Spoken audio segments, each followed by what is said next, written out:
日本偶像女团桃色幸运草 C23岁前成员有安信果，去年1月退团后，虽没有演艺活动，仍会在社群更新动态。近日，她向粉丝宣布已成立个人事务所，将重新回归演艺圈，并公开自己与圈外男友以结婚为前提交往中，而男方身份也随之曝光。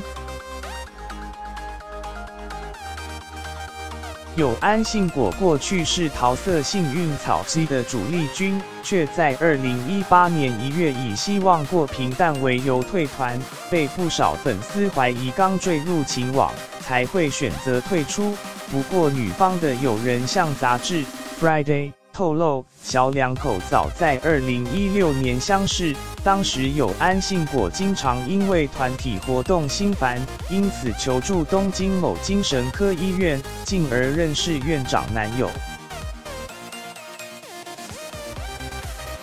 报道指出，有安信果和这名精神科院长男友相差25岁，父女恋已发展2年多，两人近日被杂志 Friday 拍到出双入对。有安信果和男友吃饭约会后，就去他家过夜，而男友体型高壮，有些圆胖，有安信果站在旁边看起来很小鸟依人。他表示自己有烦恼时，对方都会给他建议，因此越走越近。交往后对他十分支持及包容，已将他视为结婚对象。男友现在也会到他的事务所帮忙，公司关系都很密切。